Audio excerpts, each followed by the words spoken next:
posted.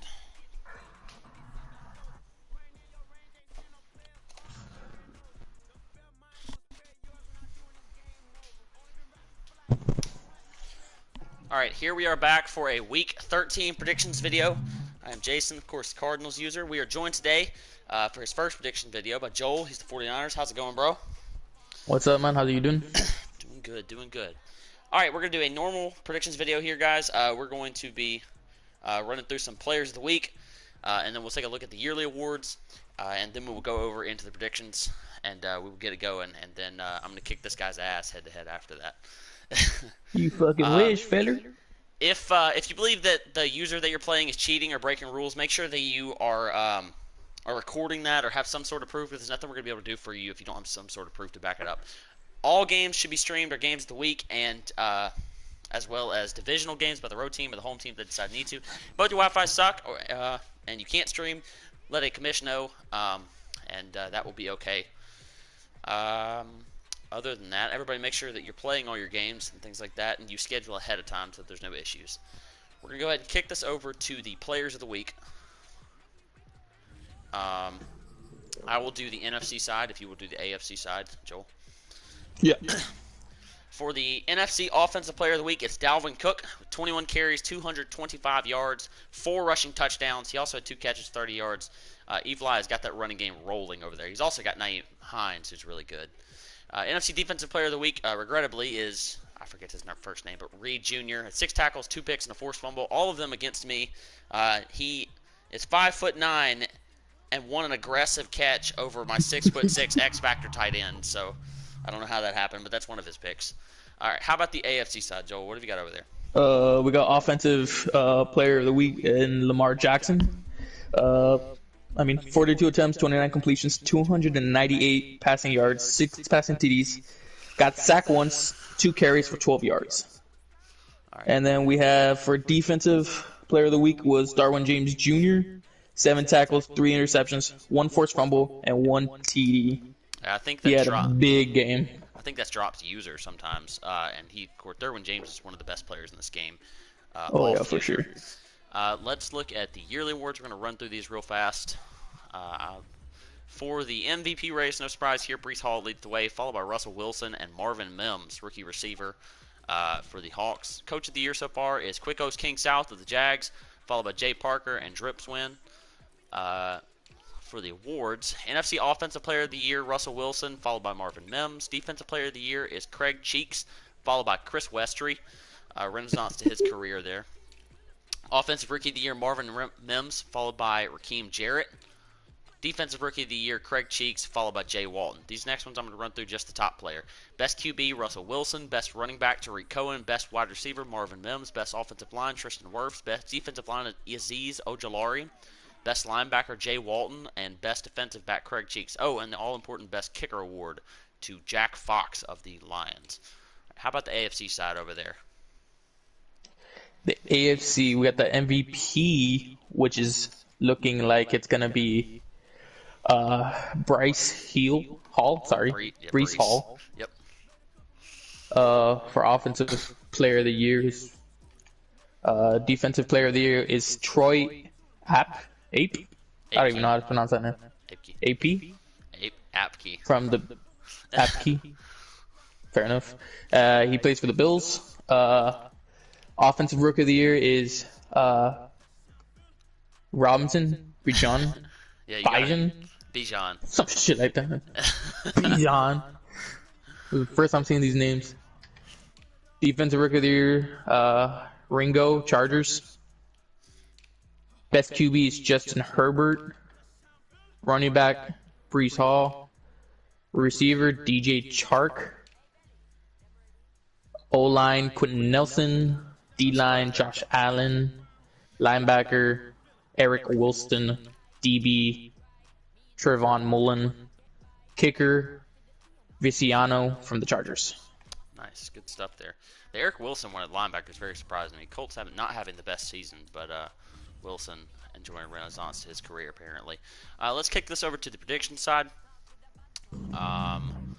First game that we're going to have here is we're going to have the Browns at 6-5 rolling up against the 7-5 Colts. I did not realize that the Colts have a 7-5 record. He's been just kind of quietly doing his business, winning the games he's supposed to, things like that. So a very important game for both these teams in the AFC wildcard race. Peso runs the ball very well. The Colts run it well with Jonathan Taylor as well. I think the difference here is that Peso doesn't turn the ball over quite as much as T. Lou does. So I think I'm going to give the edge to the Browns here in that defense. If he can get ahead and he's got Nick Chubb rolling, he should win this comfortably. I definitely agree with that. Okay, so both of us taking the Browns. We got the Giants at 9-2 taking on the 3-8 Cowboys. I'm gonna let you hit this one first. What do you think? I think Giants take that. I think the Giants are more consistent and they hardly ever turn the ball over from what I've seen. He makes good reads and defensively he's probably one of the top users in my books. Yeah, very good pick there. That defense over there is just insane for the Giants. Cowboys do run the ball well, but I think you would say that's the only thing that he is one of the better users in the league at. I think he's going to have a lot of problems trying to stop the Giants. I think they're going to do whatever they want to on offense. And I'll take Savon to roll here. Extremely important game in the AFC East. Got the 9-2 Bills taking on the 9-2 Dolphins. Bills have lost 2 straight last week.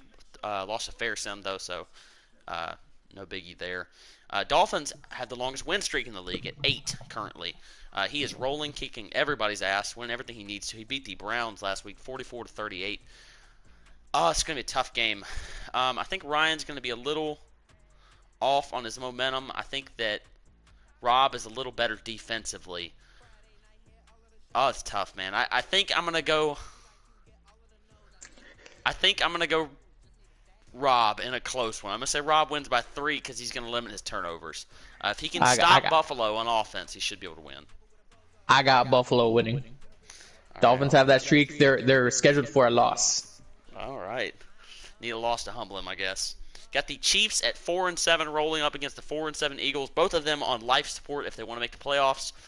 Need a win here to move forward. Both these teams run the ball a lot. Aren't the best passers. Play about the same defense. Very similar users, I would say. Although I would give the edge to Philly here just by a little bit. Kind of just depends on what brand of football you're going to get from Chap. I got Chap on this one. I think Chap. I'm pretty sure he makes good reads. It's just that as long as he doesn't try to force any passes, I think he gets it.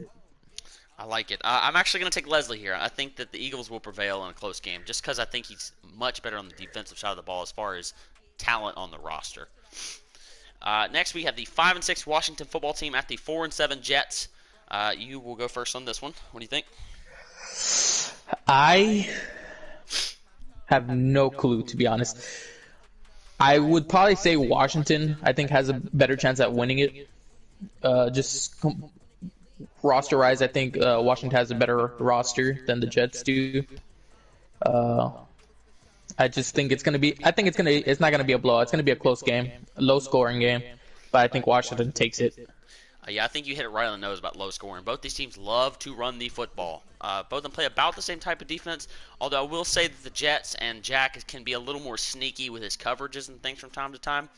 I think I'm going to take the Jets here just because I think he's got a little bit more variety on the offensive side of the ball. I think he's going to mix it up some. As long as he doesn't catch the turnover bug, I think the Jets will win a close, low-scoring game. Okay. This next one's going to be extremely hard because I haven't seen either one of these guys play, and I know that you haven't either. Same. The 1-10 Saints and the 4-8 Panthers. Both these teams are brand new. I think they've played a game each or something like that. So I have no idea how to do this. I guess I'm going to take Carolina just because I think the roster's a little better. Plus, I did watch the Saints lose 48-0 today to the Titans. No offense to him, but I'm going to see a little bit more out of Brett before I'm going to pick him to win a game. So I'm going to take the Panthers here. That's up in the air. I'm gonna go with Saints. I'm gonna give him benefit of the doubt. He did go against Twan, and Twan is up there too. So I'm gonna give him the benefit of the doubt. I think he's gonna really show what he's got. I like it. 6-5 Broncos versus 7-4 Raiders. These two teams have been the polar opposites of what you would think. LP having a down season at 6-5, while the Raiders and C Money are having one of his best seasons he's had yet. I think the biggest thing that I'll give to C Money is he's not turned the ball over near as much this year. which has been an issue from time to time. He's still getting Ruggs the ball. He's still running it with Josh Jacobs. He's just doing everything he needs to. And when he gets ahead, he's not blowing leads. I think LP is the better user. Definitely one of the top defensive users in the league, but I don't know if he's got the talent on the offensive side of the football. I'm gonna take the Broncos to win this close game. I'm gonna take the better user here to win by 7 points or so. What do you think? I agree. I'm going for the Broncos as well. Raiders definitely like to throw that ball deep to Ruggs. I'm pretty sure once you lock down Ruggs, I think it can be a pretty one-sided game if you're able to do stop the deep ball. Good pick. We'll skip our game, come back to it. We got the 5-6 Falcons playing on the road at the 2-9 Packers. These two teams polar opposites. The Packers like to run the ball a ton. The Falcons like to throw the ball a ton. I will say the definite edge is on the defensive side of the ball, where I would take the Falcons. I think that's going to be the difference here. So I'm going to take Atlanta to get ahead, keep passing.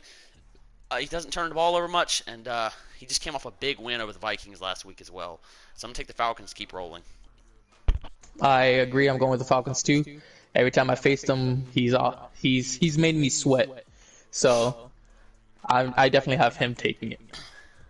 Got the 1-10 Rams playing on the road at the 3-8 Bengals. Both these teams having struggles to their season. The rosters have not been adequately built, I would say, over the past couple seasons, and that's what's happening. You usually get season 3, season 4. If you haven't got your roster the way you want it to be, you're going to really struggle. You know specifically about the Rams a lot, as his only win on the season is over you. Don't remind me. I'll let you pick this game first. What do you think? I have Bengals. I didn't get to play the Bengals earlier this week, but I know them AFC North players, they definitely love to run the ball, and they're very good at it. So I have the Bengals over the Rams. The Rams, the only real threat that I see is Cooper Kupp on their offense. I like it. I feel different, though. I think that the Rams, Touche has always been one of those users that he doesn't turn the ball over a ton. He plays okay defense, although it can be sort of bland how he runs it, and he runs the football a ton, which helps with the not turning it over. Now, when I played the Bengals earlier this season, or maybe it was early last season, I blew him out, and the problem was the turnovers. A lot of turnovers. I think he had four defensive touchdowns or something like that. And if he does that again today, I think that the Rams will win. I think even with the turnovers, the Bengals are a little better offensively, but I think the Rams are better defensively. I'm going to take the Rams to win a very close, low-scoring game. Okay. We will do this is one of the games of the week. We have the Chargers at 10-1 playing at the 9-2 Bears. Drop's got his Chargers rolling on all cylinders. He's got the team built how he wants. He's got good players doing exactly what he needs them to do. Of course, Dave Sharman is having a good season as well. He's got two kind of, I won't say puzzling losses because there were two teams that are 7-4, but users that he should have beat. And in both cases, the Raiders and the Steelers, what happened was they ran the football a ton. And it kind of slows the game down. Dave seems to get a little off of his game, I guess. Maybe it's just rusty or something like that whenever you're not having the ball quite as much on offense. Hey, I don't know. When that ball gets run over you like that, you get a little flustered. You start making mistakes. It's the most frustrating thing in this game is when somebody's just running the ball for 4 or 5 yards at a time and you cannot stop them. Exactly. I think that Drop will key in on that. His only loss of the year is to the Lions. I think it was like 2 weeks ago, and I think he's getting better since then. I'm going to take the Chargers to win here because I think he's going to run the football and play solid defense, and I'll take Drop to win here by 10 to 14 points. I mean, I have Chargers winning, but only if they're able to really get around that Bears defense, because for sure they have a top 5 defense. I remember facing him. I could not, for the life of me, get through his rush. My O-line just completely got destroyed, and it gave me no time whatsoever. So as long as Chargers can beat that rush, I think they definitely have a good chance of winning. I like it.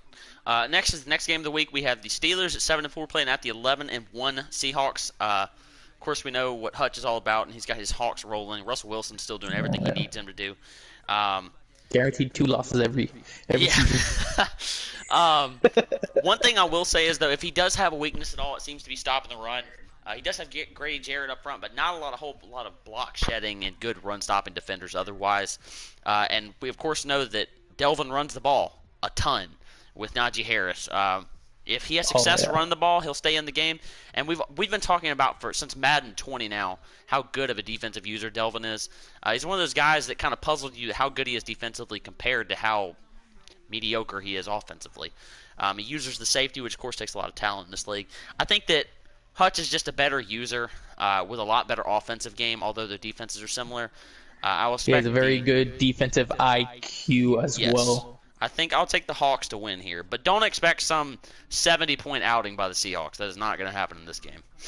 Agreed. I think it will be a close game unless the Seahawks do stop the run, and then I think it will be a blowout. Yep. It's really going to come down to how much success he has with Najee, I think. Oh yeah. Next, we have the Vikings at 5-6 playing at the 8-3 Lions. Efly, of course, having kind of a down year. Did have a tough loss to the Falcons a couple weeks ago, or maybe it was last week. Of course, the Lions are playing great football, and he's built that roster well with how bad it was initially. Dean's winning big football games too. Now, 2 of his 3 losses are to the Bears, so not too much taken away from there for the rest of his division and the rest of the league. This comes down to me how much success Efly has running the ball. If he runs it a ton and he doesn't let Jordan Davis and the rest of that Lions front get to him, then I think he's got a real chance to win. But I think that the difference here is that Dean is significantly better on the defensive side of the ball. I don't know about defensive talent significantly better by that much, but I think the defensive IQ is that Dean will hide his coverages and things like that can really help him. So I'll take the Lions to win here. Closer than you think, probably like 10 points, maybe 7, something along those lines. What do you think? I got Vikings. Ooh, I like got it. the upset. I got the upset. All right. And finally, of course, is our game. You are 5-7 on the year. I am 7-4. You've lost 3 straight. I lost last week, but I think I've won like 6 out of my last 7 or something like that. Yeah, because I was one of. But it's fine because out of all the games we've faced, We've played 4 times so far, right? Yeah, 4. I've beaten you. We're 2-2. I've beaten you twice. Yeah, we're 2-2. But the last win that we just passed, you did get it. But of course, I was a sim because I was out of town. Yeah, I'm not counting that one. I'm just counting the ones for the first 2 seasons. Of course, And I I won can the assure first. you, I'm gonna continue the three-peat. I'm gonna beat you again. That's the goal, at least. It's not going to happen. I think the difference That's is the goal. last season, whenever we played, I did not run the football at all whatsoever. You kind of get into a groove, and you want to throw and get lots of XP for your receivers and stuff. And you kind of overlook opponents from time to time. I think it was a bad case of that. So this game, I'm going to treat it just like as if it was a playoff game. We're going to run the football a ton. You're not going to stop Derrick Henry, and we're going to stuff the run and make you pass. And I think you're going to have a lot of trouble with that. We shall see, because usually you've said that the past couple times we faced, and as soon as I stuff that run a couple times, you give up on it and you try to force passes, or you run with Murray and hold the ball too much instead of sliding. You try to take it for distance, and that usually what costs you. I would put my house on that. I run for at least 100 yards. The difference will be is Please don't do that. if I try to force throws. As long as I don't catch the turnover bug, I should be fine. Because one thing I will say is that you don't turn it over too much each game. I mean, you'll get 1 to 2, 3 every once in a while here, but it's not I've like been 6. getting better at not turning the ball over. Yeah, exactly. Well, of course, I'm going to take the Cardinals to win. You going to take yourself to win, or what do you think? I take you to win. That's not a good look. You're always supposed to take yourself. I don't take myself because I don't want to piss off the football gods thinking I'm cocky or anything. Oh, okay. I got you. All right. Well, definitely appreciate having you on for the prediction video, Joel. Have to do it again sometime here soon in the future. Everybody make sure you're playing your games and that you're doing things you're supposed to. And, of course, everybody have a good night.